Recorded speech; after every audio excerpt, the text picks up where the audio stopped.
Hello बच्चों, मैं लखन सैनी स्वागत करता हूं आप सभी का कक्षा 10 की गणित विषय की ऑनलाइन कक्षा में। बच्चों, हम पढ़ रहे हैं हमारी पाठ्य पुस्तक की मॉड्यूल संख्या 3 में अध्याय 18, जिसका नाम है रचनाएं। आज इसके भाग 10 में बच्चों इस अध्याय की रचना संख्या 11 को हम सीखेंगे। आपको हमेशा की तरह अपनी नोटबुक, पेंसिल, पेन और ज्योमेट्री बॉक्स लेकर बच्चों बैठना है। रचना के हर एक चरण को आपको मेरे साथ साथ अपनी नोटबुक में करना है और बाद में पूरी रचना को आपको अच्छे से अभ्यास करना है। पूरी रचना आपको एक बार फिर से करनी है, दोहराना है बच्चों। चलिए बिना देरी के शुरू करते हैं आज की कक्षा। सबसे पहले देख लेते हैं कि इस अध्याय की रचना संख्या 11 में हमें आखिर करना क्या है। देखिए, इस अध्याय की रचना संख्या 11 में हमें 5 सेंटीमीटर, 6 सेंटीमीटर तथा 7 सेंटीमीटर भुजाओं का एक त्रिभुज बनाना है और उसके बाद में स्केल गुणक 2/3 से इस त्रिभुज के समरूप त्रिभुज की रचना करनी है। ध्यान दीजिएगा, यहाँ एक शब्द है जिसका नाम है स्केल गुणक। ये क्या होता है? देखिए, देखिए बच्चों, हमें एक दिया गया त्रिभुज होता है, जैसे मान लीजिए हमें त्रिभुज एबीसी है। फिर हमें इस त्रिभुज एबीसी के समरूप एक अन्य त्रिभुज बनाना होता है, मान लीजिए वो त्रिभुज कौन-सा है? पीक्यूआर। तो इस दिए गए त्रिभुज और जो त्रिभुज हमने समरूप बनाया है त्रिभुज पीक्यूआर, इनकी संगत भुजाओं का जो अनुपात होता है, संगत भुजाओं का अनुपात, नए त्रिभुज की भुजा बटे पुराने त्रिभुज की भुजा, संगत भुजाओं का अनुपात, वो क्या कहलाता है? स्केल गुणक कहलाता है।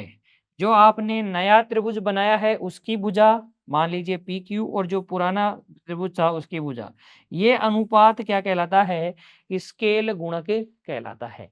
तो रचना संख्या 11 में हमें इस त्रिभुज, जिसकी भुजाएं 5 सेंटीमीटर, 6 सेंटीमीटर और 7 सेंटीमीटर है, इस त्रिभुज के एक समरूप त्रिभुज बनाना है, जिसकी भुजाएं इस त्रिभुज की संगत भुजाओं की कितनी हो? 2/3 गुनी हो। यह है स्केल गुणक का अर्थ। कैसे करेंगे इस रचना को बच्चों?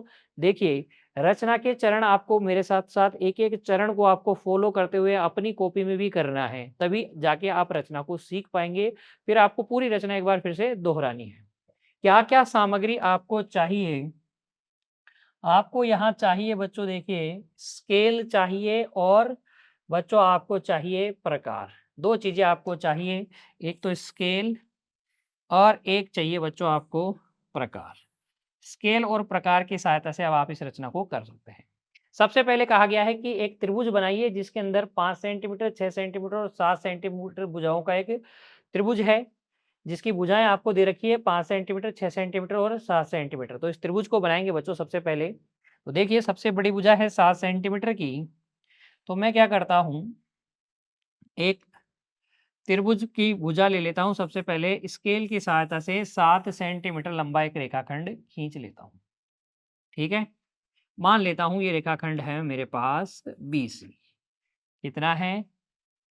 7 सेंटीमीटर। फिर क्या करूँगा, प्रकार को 6 सेंटीमीटर और 5 सेंटीमीटर ओपन करूँगा। पहले 5 सेंटीमीटर ओपन कर लेता हूँ, फिर 6 सेंटीमीटर ओपन करूँगा। प्रकार को 5 सेंटीमीटर ओपन करेंगे स्केल की सहायता से और बी से एक चाप काट देंगे। बी से एक चाप काट देंगे इस प्रकार का। और उसके बाद में प्रकार को मैं क्या करूँगा, वापस से स्केल की सहायता से 6 सेंटीमीटर ओपन करूँगा। सी को केंद्र लूँगा। सी को केंद्र लेने के बाद आप क्या करेंगे, एक चाप काट देंगे। जो पहले के काटे गए चाप को कहीं इंटरसेक्ट करेगा, ये बिंदु आप मान लीजिए कौन सा है? ए। ए को आप मिला देंगे बी से और सी से। ए को बी और सी से मिला देंगे तो आपके पास सबसे पहले त्रिभुज एबीसी आ जाएगा। तो ये आपके पास आ गया त्रिभुज एबीसी। अब हमें क्या करना है, इस त्रिभुज एबीसी के समरूप त्रिभुज की रचना करनी है, जो कि क्या हो, जिसकी भुजाएं इस त्रिभुज की भुजाओं की 2/3 गुनी हो, यानी कि स्केल गुणक क्या होना चाहिए? 2/3 होना चाहिए। तो आप क्या कीजिए, स्केल की सहायता से बच्चों इस बिंदु बी पर कोई भी, कितनी भी माप का एक क्या बना दीजिए, न्यून कोण बना दीजिए, कितनी भी माप का। स्केल की सहायता से बना सकते हैं कितनी भी माप का एक न्यून कोण। ठीक है, तो ये आपने न्यून कोण बना लिया किसी भी माप का। ये हो गया न्यून कोण का नाम रख दीजिए आप सी बी एक्स। क्या रख दीजिए? C B X. फिर आपको क्या करना है, बी एक्स पर समान लंबाई के 3 चाप काटने हैं, क्योंकि स्केल गुणक कितना है, 2/3 है। तो ये डिनोमिनेटर, ठीक है ना, इन दोनों में से जो बड़ा होता है ना बच्चों स्केल गुणक में, अंश और हर में से उतने चाप आप काटते हैं इस न्यून कोण पे। तो बड़ा कौन है, 3 है, तो 3 बराबर लंबाई के चाप हम काटेंगे बी से प्रारंभ करते हुए। पहला हो जाएगा आपके पास लगभग 1.5 सेंटीमीटर का मैं चाप काट रहा हूं, तो ये पहला B1 हो जाएगा। दूसरा B1 से काटेंगे तो B2 हो जाएगा। और तीसरा बच्चों कहाँ से काटेंगे, B2 से काटेंगे तो ये हो जाएगा B3। ठीक है, ये तीनों क्या है, बराबर है। फिर आपको क्या करना है, स्केल की सहायता से इस B3 को क्या कर लेना है, ज्वाइन कर देना है किससे, C से। B3 को किससे ज्वाइन कर देना है, C से ज्वाइन कर देना है। तो इन दोनों बिंदुओं को मिलाते हुए आपको ये रेखा B3C खींच देनी है, रेखाखंड B3C खींच देंगे। फिर आपको क्या करना है बच्चों, देखिए उसके बाद में आपको ये B2 से B3C के समांतर रेखा खींचनी है। और समांतर रेखा खींचने के लिए हम क्या करेंगे, प्रकार से सबसे पहले B3 पर क्या बनाएंगे, एक किसी भी त्रिज्या का अर्धवृत्त बनाएंगे। उतनी ही त्रिज्या का अर्धवृत्त हम कहाँ से बनाएंगे, B2 से बनाएंगे बच्चों। कहाँ से बनाएंगे, B2 से बनाएंगे। B3 पर ये जो कोण बन रहा है इसको हम प्रकार की सहायता से नाप लेंगे इस प्रकार से। ठीक है, प्रकार की सहायता से बच्चों आप नाप लीजिएगा इसको इस तरीके से। एक बिंदु पर प्रकार की नोक, एक बार पेंसिल की नोक नाप लिया। इसको फिर यहाँ से उठाइए, इस बिंदु पर जहाँ पर ये काट रहा था BX को वहाँ पर टिकाइए और एक चाप काटिए। ये दोनों चाप जहाँ काटेंगे ना बच्चों, इस कटान बिंदु को आप B2 से मिलाते हुए आप क्या करेंगे, एक रेखाखंड खींच देंगे। ये जो रेखाखंड है, ये रेखाखंड BC को जहां काटेगा उस बिंदु को आप बोल दीजिए C'। फिर आपको क्या करना है, C' से CA के समांतर एक रेखा खींचनी है।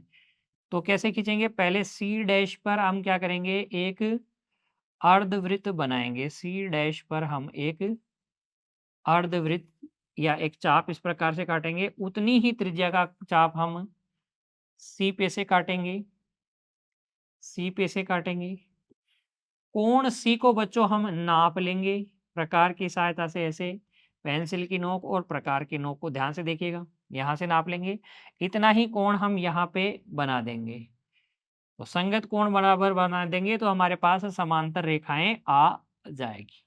अब आप क्या कीजिए, C' को और इस बिंदु को, यहाँ C' को और इस बिंदु को मिलाते हुए एक रेखा खींच दीजिए। इस तरीके से रेखाखंड खींच दीजिए बच्चों।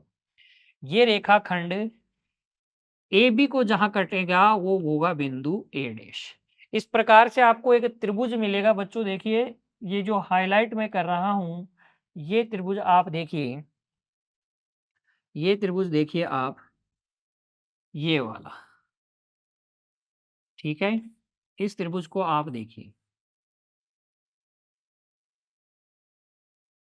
ये जो त्रिभुज है, ये आपके पास एक ऐसा त्रिभुज है जिसकी भुजाएं इस दिए गए त्रिभुज ABC की भुजाओं की क्या है, 2/3 गुनी है। तो इस प्रकार से A', B, C' आपको अभिष्ट त्रिभुज मिल जाता है। देखिए रचना के चरण क्या क्या है। सबसे पहले हमने क्या किया था, त्रिभुज ABC बनाया था। रेखाखंड BC 7 सेंटीमीटर खींचा था। B को केंद्र लेके 6 सेंटीमीटर त्रिज्या का एक चाप काटा था। C को केंद्र लेके 5 सेंटीमीटर त्रिज्या का एक चाप काटा था। जो पहले के चाप को A पर काटते हैं, दोनों चाप जहाँ काटते हैं वो चाप कौन सा है, A है। फिर हमने क्या किया, ए बी और ए सी को मिला लिया था, जिससे कि हमें त्रिभुज ए बी सी मिल गया था। फिर हमने बी सी के साथ न्यून कोण बनाते हुए एक किरण बी एक्स खींची थी बच्चों। किरण बी एक्स खींचने के बाद में हमने क्या किया था, बी एक्स पर 3 बिंदु b one b two b three अंकित किए थे। इस प्रकार से अंकित किए थे कि b one b two b three क्या हो, बराबर लंबाई के हो। बी थ्री सी को मिला लिया था हमने, फिर बी टू से बी थ्री सी के समांतर रेखा खींची थी, जो बी सी को सी डैश पर काट रही थी। फिर हमने क्या किया था, सी डैश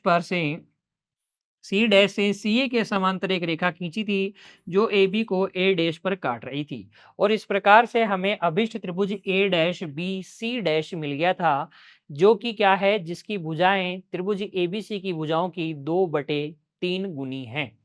इस तरीके से बच्चों आप ये रचना संख्या 11 को कर सकते हैं बड़ी ही आसानी से।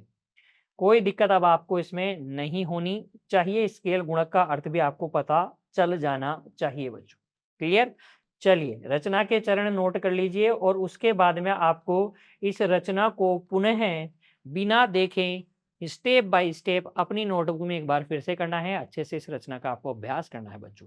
मिलेंगे बच्चों अगली कक्षा में एक और नई रचना के साथ। तब तक के लिए आप पढ़ते रहिए। अपने स्वास्थ्य का ध्यान रखिए बच्चों। खुश रहिए। धन्यवाद।